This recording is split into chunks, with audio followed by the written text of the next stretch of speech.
Okay, so now that we have finished our discussions on weak acids and weak bases, we're going to move into buffers.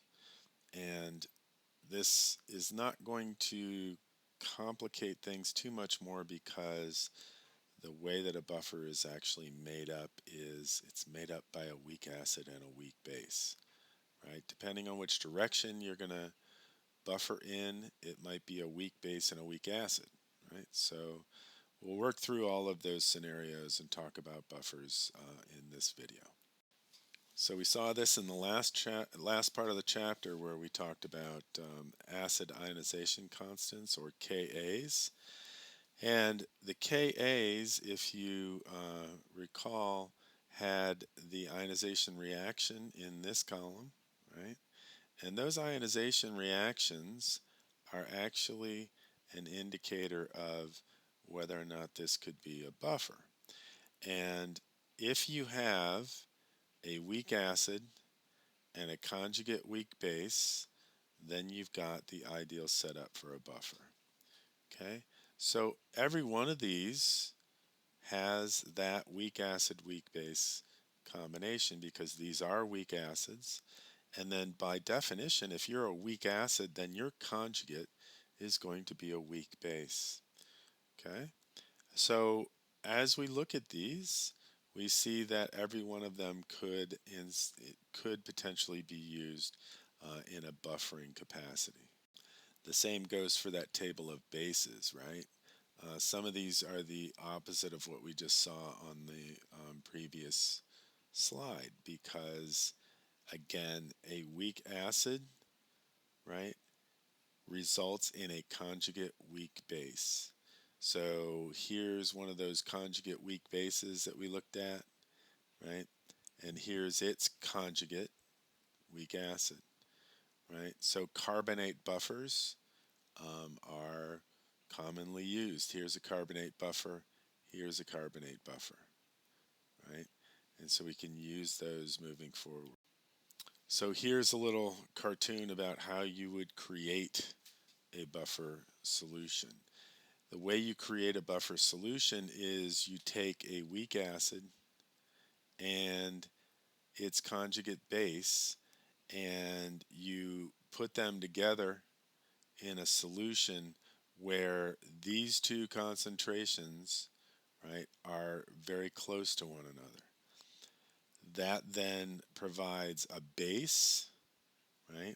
And the base can do buffering to keep it when an acid goes into solution, right? It will react, and the acid portion will react with the um, base that's put into solution to keep this buffered at a particular pH. So here's acetic acid on this side, okay? Here is the acetate ion, okay? If you took acetic acid and you put zero point 0.1 molar, you created 0.1 molar acetic acid, you would have a pH of 2.9. If you took 0.1 molar sodium acetate, you would have a pH of 8.9. If you put those two together, it buffers somewhere kind of in the middle, meaning that you've got zero point 0.1 molar of acetic acid, and then this is the salt of the acetate ion. Okay, so sodium acetate. So remember that the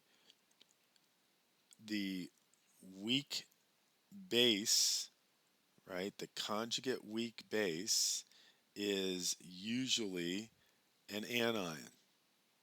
The conjugate weak base of acetic acid is the anion that we call the acetate ion. And the reason it is an anion is because you have pulled off that proton of the acid. So now if we started out as a salt, as the sodium salt, we can get it into solution, right? And now we have equivalent amounts of the acetic acid and its conjugate base, the acetate ion, and what do we get? We get a pH 4.7. That's a buffer, right? If you add acid to this buffer, it reacts with the acetate. If you add base, it reacts with the acetic acid, right? So that's the way in which it will buffer. Since we start with equivalent amounts, that means that it has a capacity to buffer at that pH of 4.7 that is relatively high. We'll talk about buffer capacity later, but the best place to start is where you have equivalent amounts of the weak acid and its conjugate weak base, or on the opposite side, the weak base and its conjugate weak acid.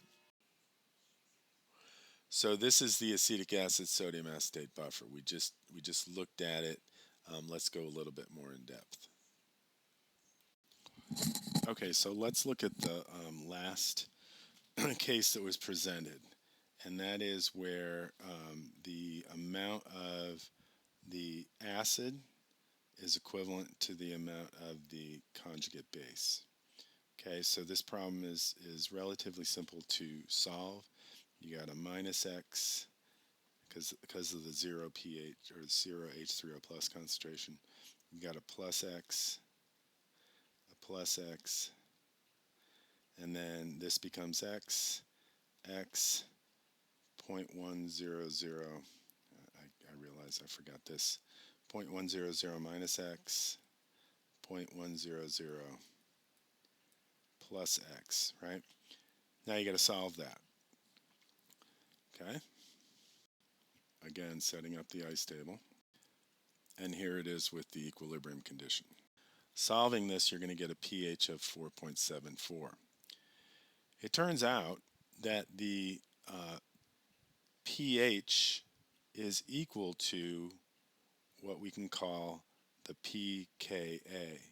Now, P stands for negative log, right? And so this is a negative log of the Ka. This will come in handy later. Let's look at another buffer pair.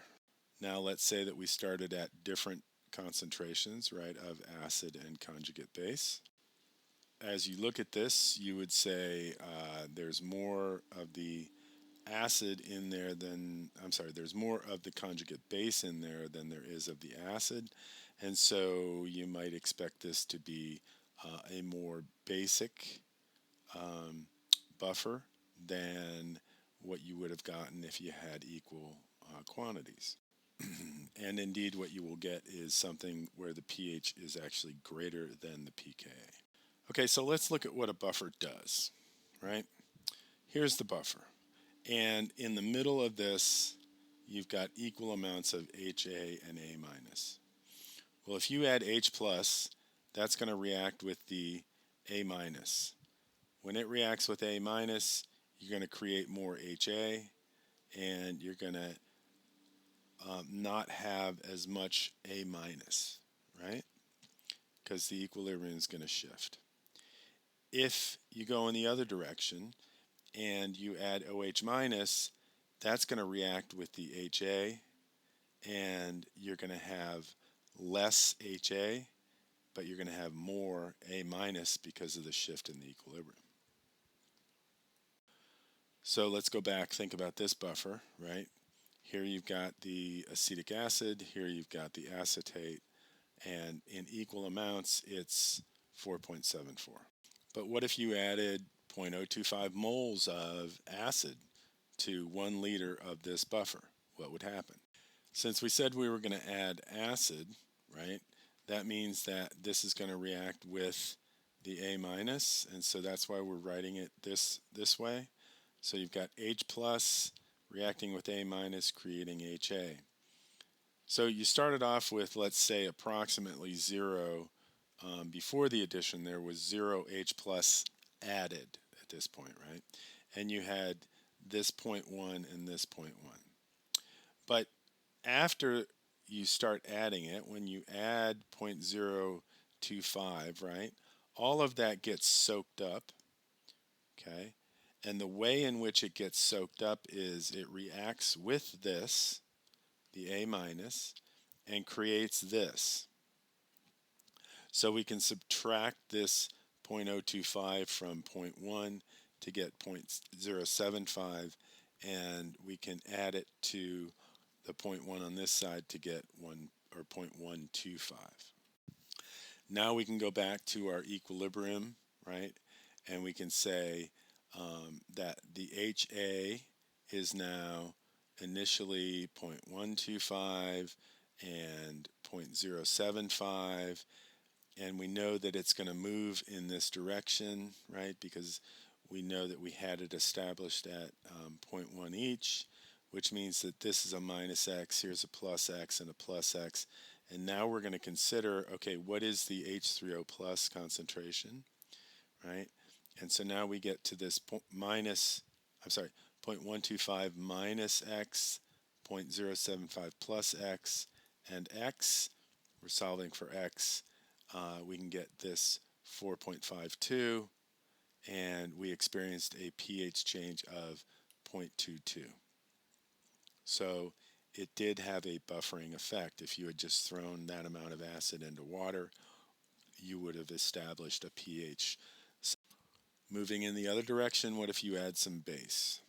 So the base problem turns out you're going to react OH minus with the acid, acetic acid. It's going to neutralize, right? This H is going to go with this. It's going to neutralize. You're going to be left with acetate, right? So again, you added 0.01 molar. That was on the previous slide. That means that you subtract that 0.01 molar from the acetic and you add it to the acetate. Now we have to go back to our ice table, put those initial conditions in, assume that there's no H3O plus, got to move in this direction, minus x, plus x, plus x, get the equilibrium conditions and solve. So here the delta pH, the change in pH, has it's moved up 0.05 from the 4.74 up to 4.83. We added a little less in terms of the moles, but again, the resistance to change was pretty dramatic. That was a buffer in the acidic range.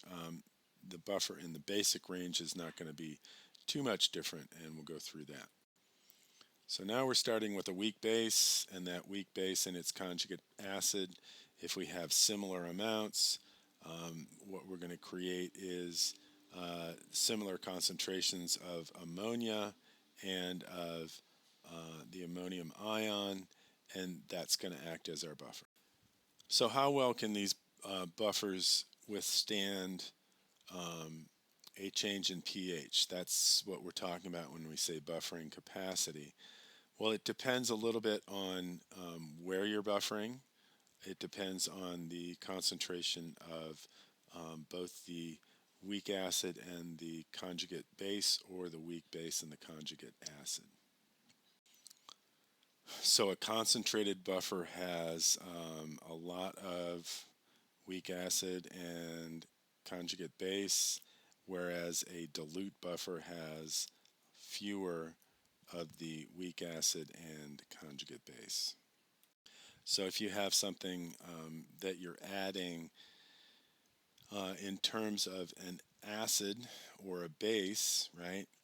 If it's a small amount compared to the original, that is going to it's going to have a better capacity to buffer it. Okay, and so if you add 10 times less in terms of the OH minus, as you have acid to react with it, you're going to get a situation like this. Whereas if you have an even higher concentration, right, instead of 0.1 you have 0.18, you're going to do a better job of buffering in the acidic direction, right? I'm sorry, you're going to have a better time buffering the OH minus addition with the acid. Okay, so that means that it's only going to change by point 0.01 from 0.18 to 0.17. On this side, 0.02 to 0.03.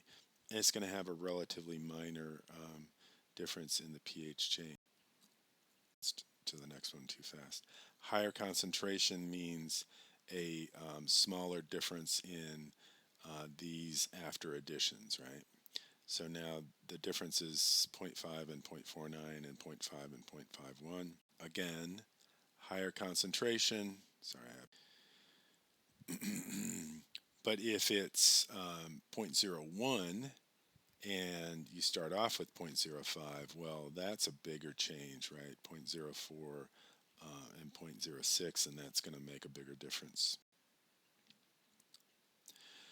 Okay, so we'll take a look at both of the worksheets now, and or after we finish this discussion and lecture, and we'll do the buffer worksheet, and we'll do one of the acid-base worksheets, the final acid-base worksheet. All right.